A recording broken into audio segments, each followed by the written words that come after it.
हरे कृष्णा। ओम नमः शिवाय। प्रिय भक्तों, स्वागत है आपका मेरे YouTube चैनल पूजा पाठ में।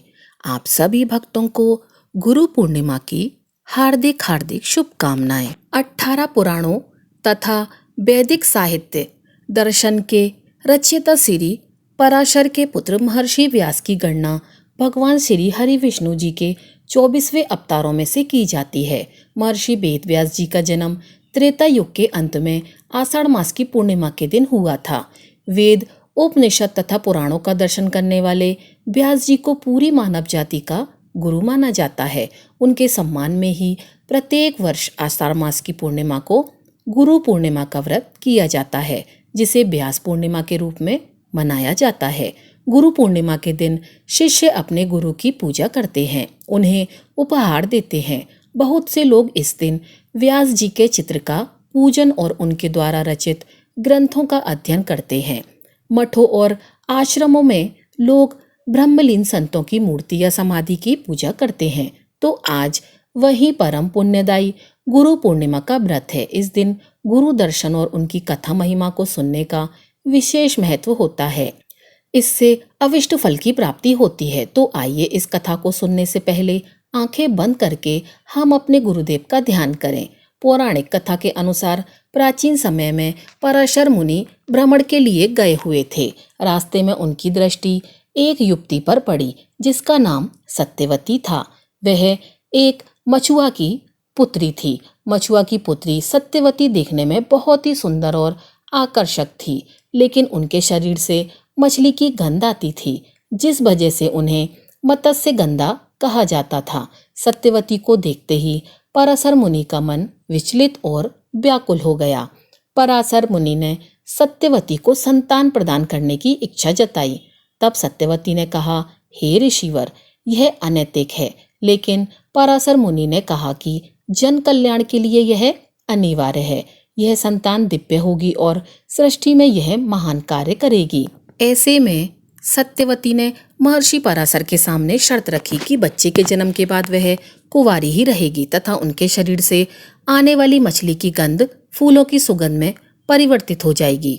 ऋषि पराशर ने सत्यवती की शर्तों को स्वीकार कर लिया और उसे तथास्तु कहा।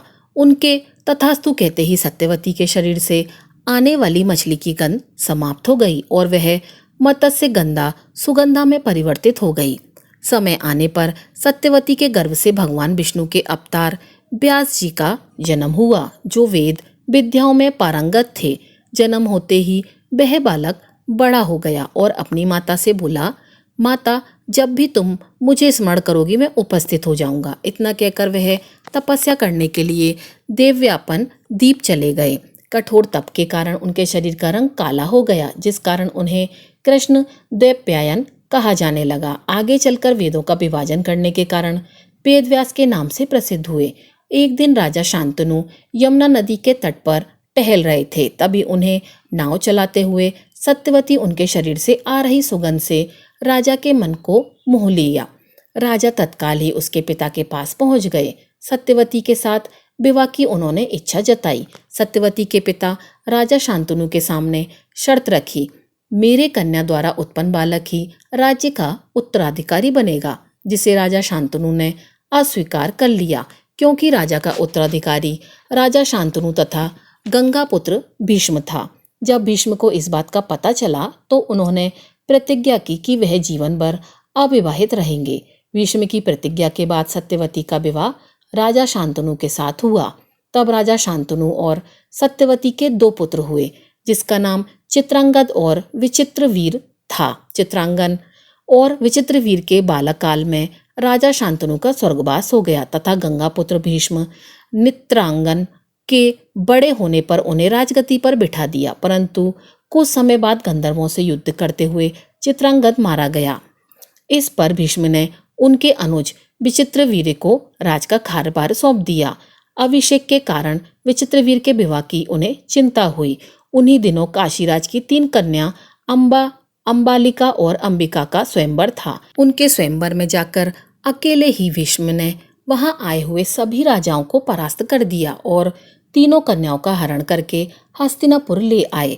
काशीराज की बड़ी पुत्री अम्बा ने भीष्म को बताया कि वह अपना तन मन राजा साल्व को अर्पित कर चुकी है। उनकी बात सुनकर भीष्म ने उसे राजा साल्व के पास भिजवा दिया, लेकिन राजा साल्व ने अम्बा को ग्रहण नहीं किया।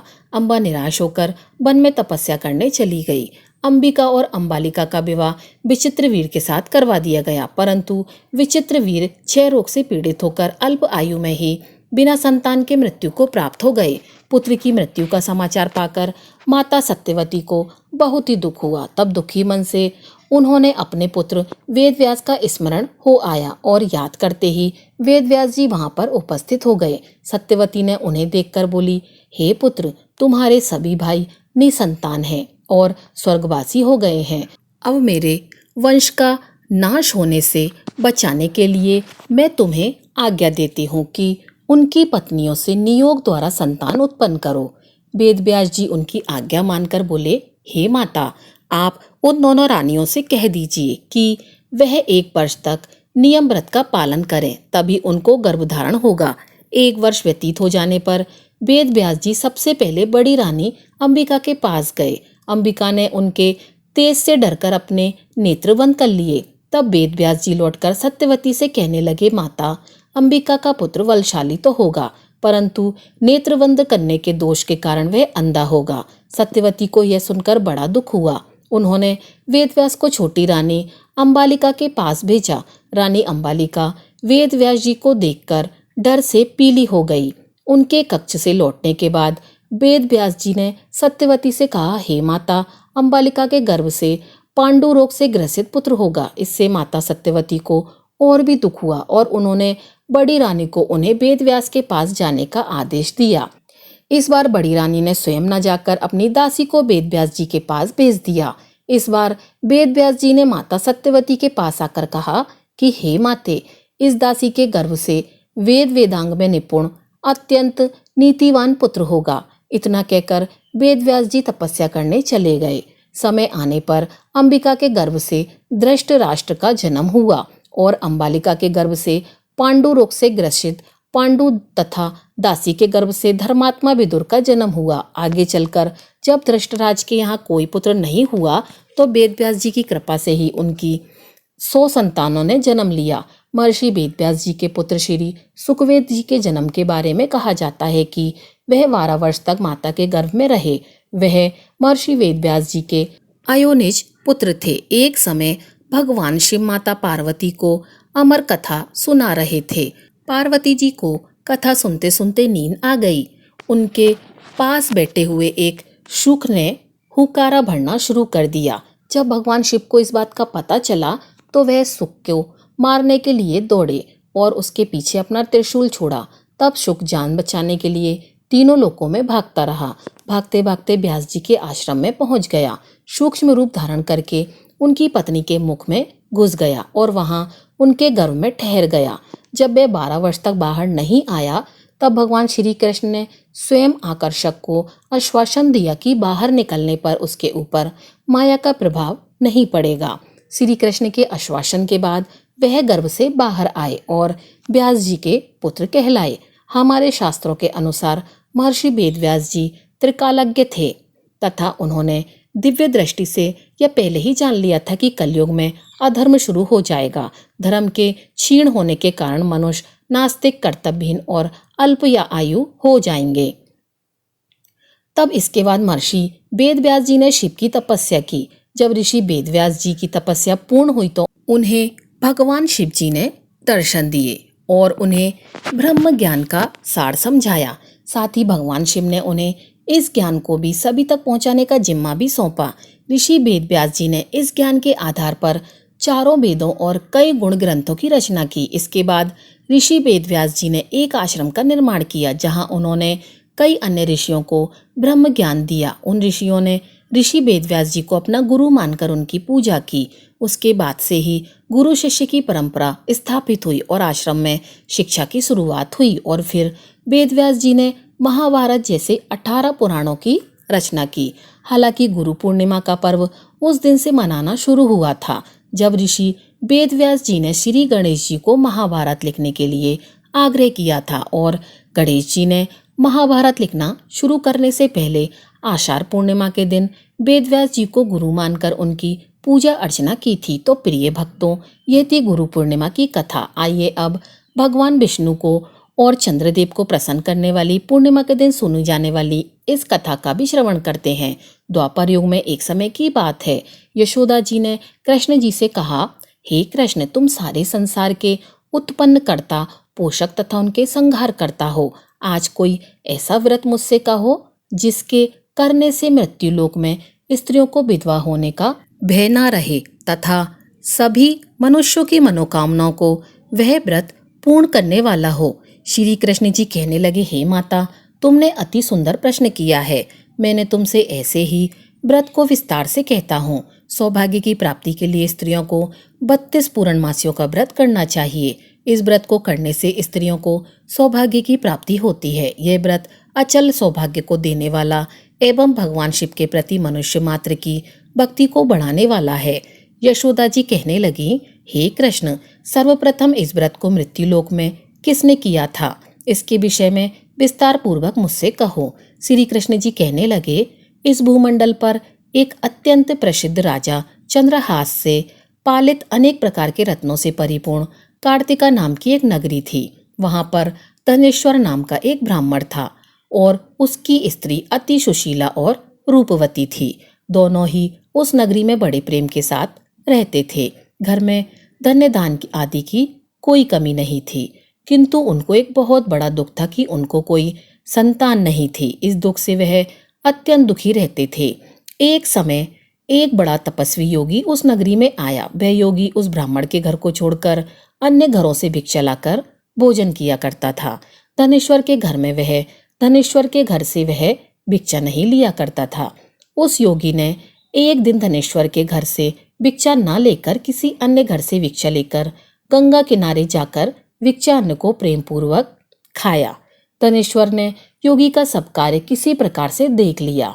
अपनी भिक्षा के अनादर से दुखी होकर धनेश्वर योगी से बोला, हे महात्मन, आप सब घरों से भिक्षा लेते हैं परंतु मेरे घर की भिक्षा कभी भी नहीं लेते, इसका क्या कारण है? योगी ने कहा कि निसंतान के घर की भिक्षा पतितों के अन्न के तुल्य होती है और जो पतितों का अन्न खाता है वह भी पतित हो जाता है। क्योंकि तुम निसंतान हो, अतः पतित हो जाने के भय से मैं तुम्हारे घर की भिक्षा नहीं लेता हूँ। धनेश्वर ये बात सुनकर अपने मन में बहुत दुखी हुआ और हाथ जोड़कर योगी के पैरों में गिर पड़ा तथा आदर भाव से कहने लगा, हे महाराज, यदि ऐसा है तो आप मुझको पुत्र प्राप्ति का उपाय बताइए। आप सर्वज्ञ हैं, मुझ पर अवश्य ही यह कृपा कीजिए। धन की मेरे घर में कोई कमी नहीं है, परंतु मैं पुत्र ना होने के कारण अत्यंत दुखी हूँ। आप मेरे इस दुख का निवारण करें, आप सामर्थ्यवान हैं। यह सुनकर योगी कहने लगे, हे ब्राह्मण, तुम चंडी की आराधना करो। घर आकर उसने अपनी स्त्री से सब वृतांत कह सुनाया और स्वयं तपस्या के निमित्त वन चला गया। वन में जाकर उसने चंडी की उपासना की और उपवास किया। चंडी के 16वें दिन उसको स्वप्न में दर्शन दिया और कहा, हे धनेश्वर, जा तेरा पुत्र होगा, परंतु वह 16 वर्ष की आयु में ही मृत्यु को प्राप्त हो जाएगा। यदि तुम दोनों स्त्री पुरुष 32 पूर्णमासियों का व्रत विधि पूर्वक करोगे तो वह दीर्घ आयु होगा। जितनी तुम्हारी सामर्थ्य हो आटे के दिए बनाकर शिव जी का पूजन करना, परंतु पूर्णमासी 32 ही होनी चाहिए। प्रातःकाल होने पर इस स्थान के समीप ही तुम्हें एक आम का वृक्ष दिखाई देगा। उस पर तुम चढ़कर एक फल तोड़कर शीघ्र ही अपने घर में ले जाना। अपनी स्त्री से सब वृतांत कहना। ऋतु स्नान के पश्चात वह स्वच्छ होकर श्री शंकर जी का ध्यान करके उस फल को खा लेगी। तब शंकर भगवान की कृपा से उसको गर्व आ जाएगा। जब ब्राह्मण प्रातःकाल उठा तो उसने उस स्थान के पास ही एक आम का वृक्ष देखा जिस पर एक अत्यंत सुंदर आम का फल लगा हुआ था। उस ब्राह्मण ने उस आम के वृक्ष पर चढ़कर उस फल को तोड़ने का प्रयास किया, परंतु वृक्ष पर कई बार प्रयत्न करने पर भी वह ना चढ़ पाया। तब तो उस ब्राह्मण को बहुत चिंता हुई और विघ्न विनाशक श्री गणेश भगवान की वंदना करने लगा।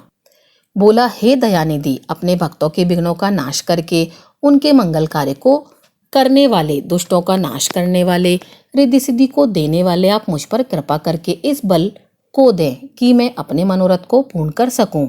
इस प्रकार भगवान गणेश की प्रार्थना करने पर उसकी कृपा से गणेश्वर पेड़ पर चढ़ गया। उसने एक अति सुंदर आम फल देखा। उसने विचार किया कि जो वरदान से फल मिला था वह यही है और कोई फल दिखाई नहीं देता।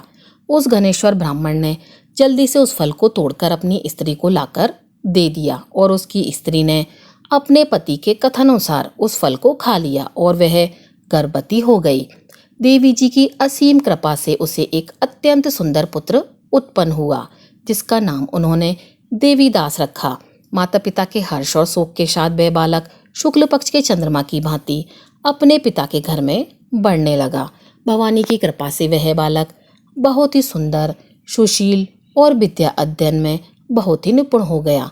दुर्गा जी की आज्ञा अनुसार उसकी माता ने 32 पूर्णमासी का व्रत रखना आरंभ कर दिया, जिससे उसका पुत्र दीर्घ आयु हो जाए।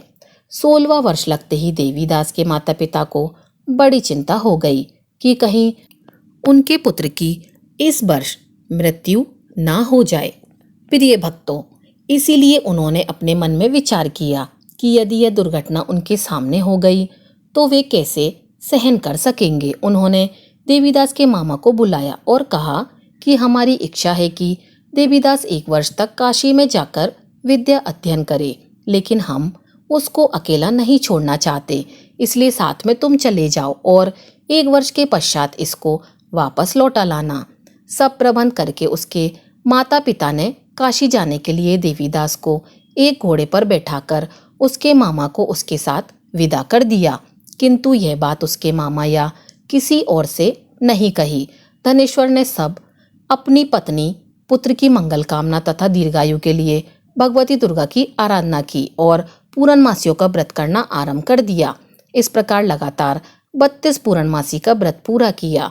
वह दोनों मामा और भांजा मार्ग में रात्रि बिताने के लिए किसी ग्राम में ठहरे हुए थे।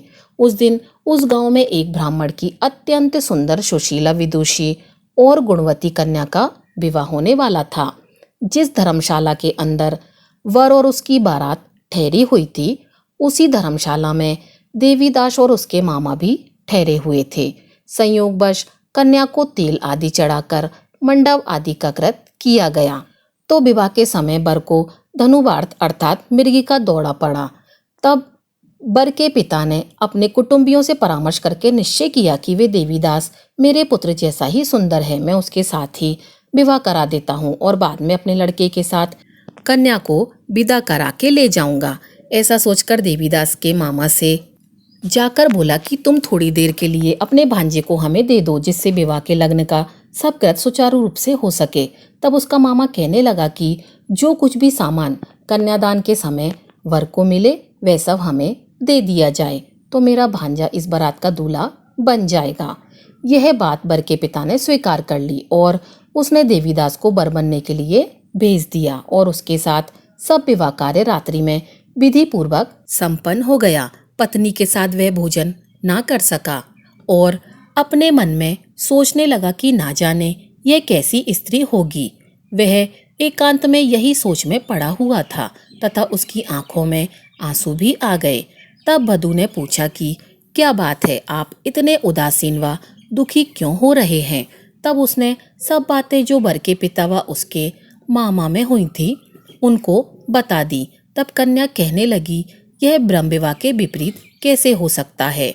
देव, ब्रह्म और अग्नि के सामने मैंने आपको ही अपना पति बनाया है, इसीलिए आप ही मेरे पति हैं।